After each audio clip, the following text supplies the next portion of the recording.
Hello, everybody. This is Aluchi coming through as Nara Smith. Okay, I'm channeling Nara Smith, my favorite trad wife, even though she says she's not, but it doesn't matter. So, in today's episode, as per the title, I'm just going to be speaking briefly about the topic that we had in July, which was trauma as the blueprint for the human experience. And then I've got a book giveaway from authors who have channeled their trauma into these wonderful work of arts. And also just give you guys a glimpse of what's gonna happen for the month of August. As everybody knows, Yes.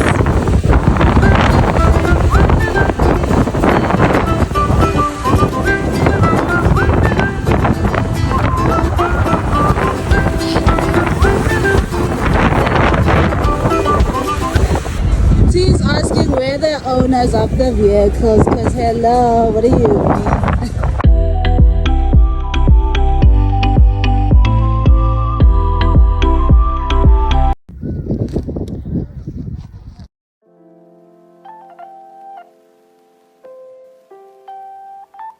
Welcome to an all-new episode of Looks and Wisdom Sundays with me, Aluchi B.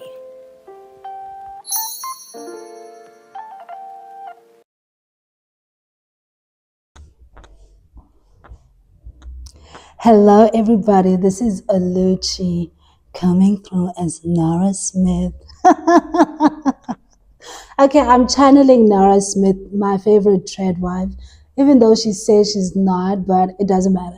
So, in today's episode, as per the title, I'm just going to be speaking briefly about the topic that we had in July, which was trauma as the blueprint for the human experience. And then I've got a book giveaway from authors who have channeled their trauma into these wonderful work of arts.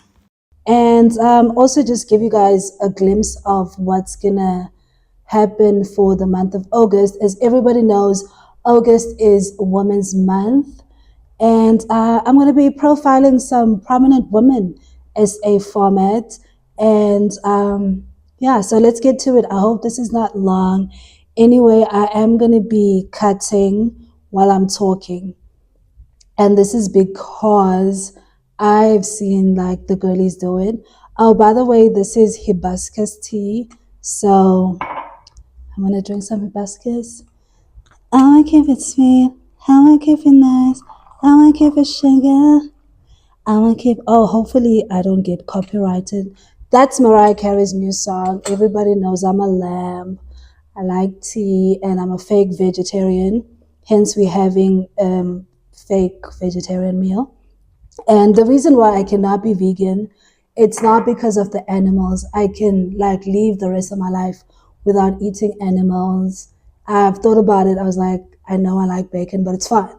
I know I like lamb, but it's fine. But most importantly, I like traditional meals like scobo, trotters, tripe. If kukumcimbi, then of course, honey, what do you mean?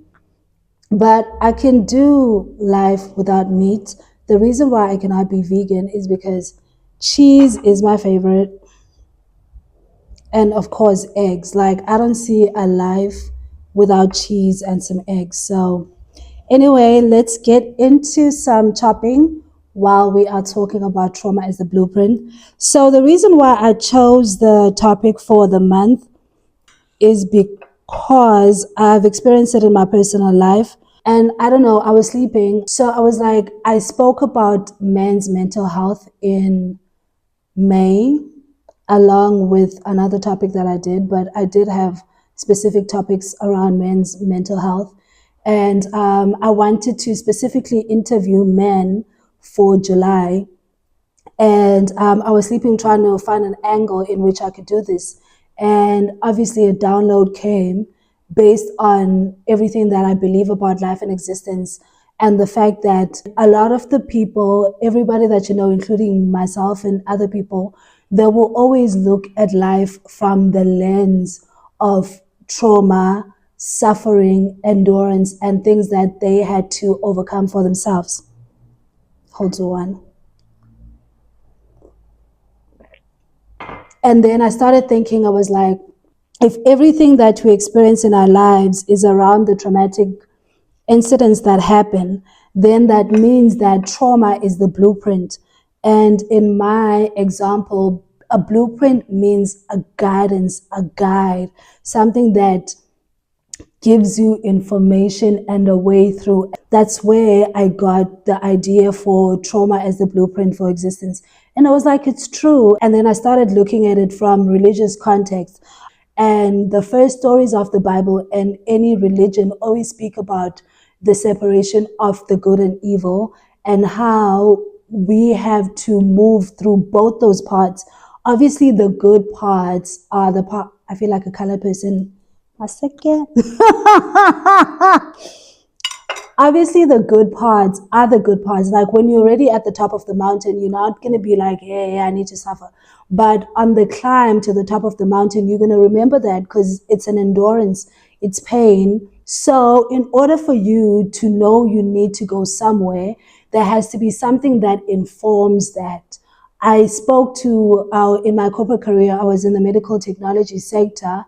And I remember speaking to this doctor and asking him, how did he end up in orthopedics as an orthopedic surgeon? And he was very good at his job. And he was like, his grandmother, he grew up outside of the country. I can't remember if it was Rwanda or Uganda, but it was definitely not Nigeria.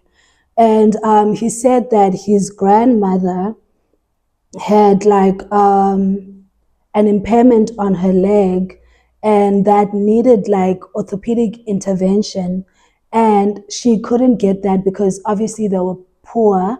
And that always stuck with him, that when he grows up he's going to get into orthopedics and help poor people that need orthopedic intervention, whether they broke a bone, need a spine, need a hip, or whatever they might need.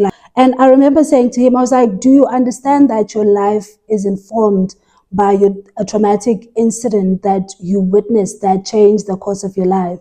And even myself, I remember when I left Cape Town when I was young, coming to Johannesburg to try and create a life for myself. It was not like I was, what's the word? I was like living a good thing. I left Cape Town because it was, number one, racist. Black people couldn't make it high at the time. And I was watching television. I was like, well, the only place a black person can make it is Joburg. And then I came here.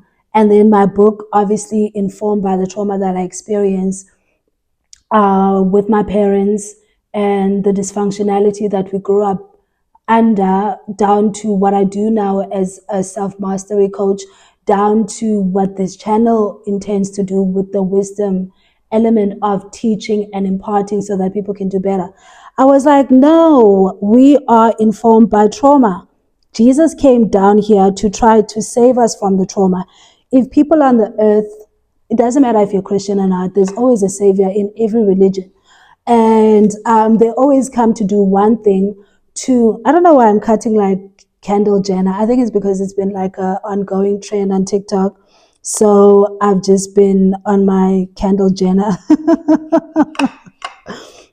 So everything that happens in life is actually informed by trauma, down to people being in toxic relationships, down to the racism that we experience in the corporate space, down to what the government is doing now, down to socio-economic conditions in the country, down to everything is a trauma, and everything that we do is a trauma response. And in my essay that I did that actually preceded the interviews, I spoke about the fact that even in healing, what we are healing is informed by the trauma that we experienced as human beings. And then after the fact, who we are is either we merging or healing the parts of us that were unhealed when we were experiencing the trauma, or we decide to be anti to the trauma that we experience. So trauma is who we are as a species. And I was like, I have to get this into a whole series for the month, and I have to get my people to understand that we cannot live an existence without trauma. What we can do is to understand it for what it is, which is always that fight between the good and the bad that already was created when Adam and Eve got kicked out of the Garden of Eden. And we live in a world that doesn't exist without traumatic experience. And fortunately for us, trauma is there to help guide us into who we need to be in this lifetime. And that was also informed by the first episode that I did, down to Wanang saying that her mom didn't want her to be an entertainer, wanted her to be in corporate, and that always ate at her. And that meant she had to work extra hard to prove to her mother that this is what I want and I've chosen for myself. And I really hope that this resonates with a lot of people. Well, not resonate, but a lot of people get to understand that, so that when they are going through difficult parts, which we all do because life is a traumatic experience, it feels like prison because it is prison. Look at why we have to go to a 9 to 5 every day. Why do we have to do that? Why can't we chill and have maybe like 20% of our existence focused on working? 99.9% of our existence is focused on making money and being in this prison that we call the world, whether you're in jail or whether you're in the office or whether you're using your time and space to create an art. And I wanted to employ people to not ta-da, to employ people to not be afraid of how they experience themselves. The only thing they should fear is being inauthentic to their soul experience, because that puts you in a worse predicament. If you are here, I was thinking about it, like the criminals, the killers, the murderers, Ted Bundy, and all of these people. They will always tell you one thing and one thing, and that is, God told me to do it, no matter how evil what they did was. And we need to understand that that is true for them in their human experience, because in the story of Job, God decided to punish Job for no apparent reason. And when Job was asking God, God, why am I suffering? I'm a good and faithful servant. God was like, nigga, please. I'm not out here busy worried about your suffering. I'm the God. I'm too busy. He even says he created the monsters that roam the earth. But the most important thing I want to emphasize about the story of Job is that Satan came to God's office in heaven. So that means the people are in cahoots.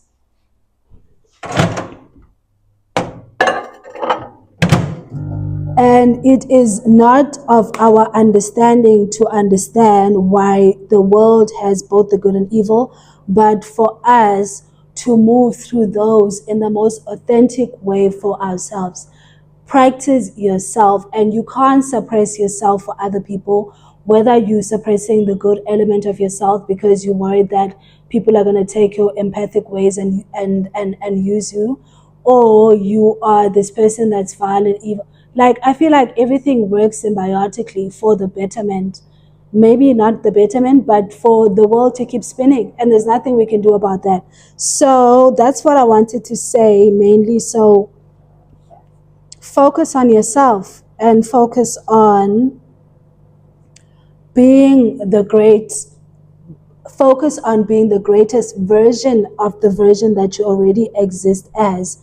And the last thing I want to say in that topic is, you already know the answers. Remember the oracle in the Matrix?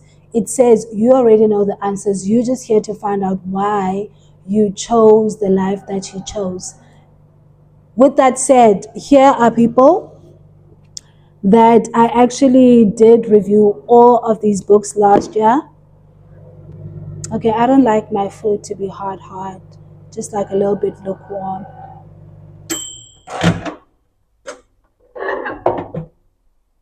Yay. I can't be sweet. This is what it looks like. So this is my favorite snack to have. It's good. And if you want, you can add like hot sauce. which I do, but I'll wait for it to cool down. And so these are people who use and channel their trauma for the good and for the betterment of themselves. You can watch the episodes. I have them on my channel. Kabelo was engulfed by a life of drugs, sex, and music and wanted to get out of that and decided to use and channel that trauma into being something new. And his vehicle was marathons and running and going to be a pastor. So I don't know. Yeah, I'll give these books to one person, I guess. So there's going to be one winner. And then Zoleka Mandela, Nelson Mandela's granddaughter, again, guys, like literally, you have to read this book. And for the life of me, I want to interview the children of politicians that were involved in the struggle during apartheid, because it really did affect the whole family. Like, I swear to God, everybody. And for Zanele not having a mother because her mom was busy in the struggle, her grandmother was busy in the struggle, everybody was busy in the struggle, that gave her trauma. And she decided unconsciously to use drugs to pacify and be around men and do funny things until she could see that and try to heal it, which she did. But unfortunately for the queen, trauma brings diseases. And for her, those diseases were cancer. And she eventually passed away from that. But this is a great book about how you can channel your trauma into something else. And then the last one. So Bonnie is an actress and a TV presenter, TV personality, whatever you want to call it. She's been around since the early 2000s, and she speaks about her depression that was inspired by trauma. Again, being the breadwinner as a child in the family is traumatic. Having to fight for your rights in the entertainment industry as a dark-skinned black woman. She speaks about her struggles trying to break into Hollywood and having clinical depression and anxiety and all these things, and how she overcame those things. Well, I mean, as much as overcoming is for her. And I mean, these are three people who were inspired. Kabelo is the GOAT, pioneer of Kwaito music in South Africa, if I didn't say that, sorry. These are three people whose lives were informed by trauma and whose healing was informed by trauma. So what I'm trying to say is that you can't escape trauma. You can just see it for what it is, as a guidance, as a blueprint. And in the same breath, for the month of August, which is Women's Month, I'm going to be talking, well, I'm not going to be talking, I'm going to be I have created essays around unsung heroes and specifically focusing on wives of prominent political leaders whose stories we don't know as the new generation, and how they dealt with themselves and the trauma that engulfed them, having Steve Biko as your husband, having Chris Hani as your husband, having Ora Tambo as your husband, dealing with apartheid, dealing with the government, dealing with having to face death every day. I was thinking about it. Should I do Winnie Madikizela? I don't know. Maybe I'll do her book review, but this month I'm going to be focusing on the wives of politicians and the struggles that they had to move through during apartheid and after, because we don't talk about these people. We don't talk about Mama Sisulu. We don't talk about Umfazika, Krisane, Udimpo. We don't speak about Mama Steve Biko, like literally. So I hope this is not long. Oh my God. Thank you guys for watching. Thank you for tuning in. By the time I do the essays, we're going to be in a new environment. And I love you and I can't wait. I love you. Thank you guys for supporting my channel. I don't know you guys because you guys never talk to me, comment or say anything, like, I don't know, but I'm grateful that you are supporting me in the shadows. But in order for you to be able to win the books, you're going to need to comment, say something, I'm giving up. I added 2 more books to the competition. All you have to do is comment and say that you are entering. Good luck.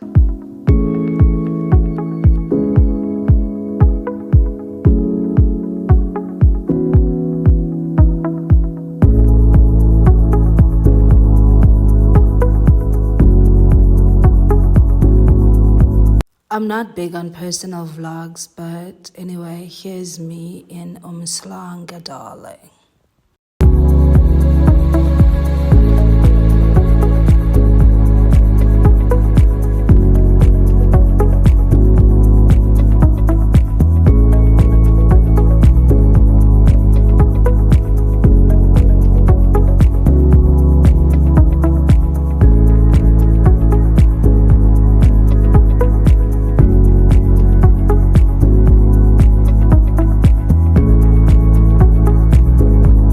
I also got invited to Kia's birthday at 19 on Michael.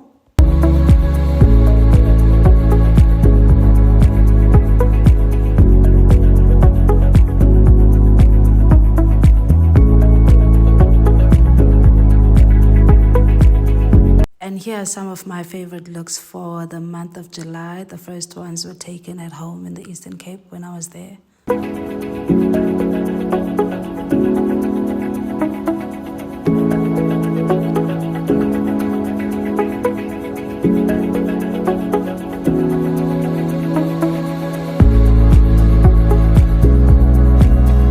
I've got no further information to give to the masses. Thank you so much, and I will see you guys next week.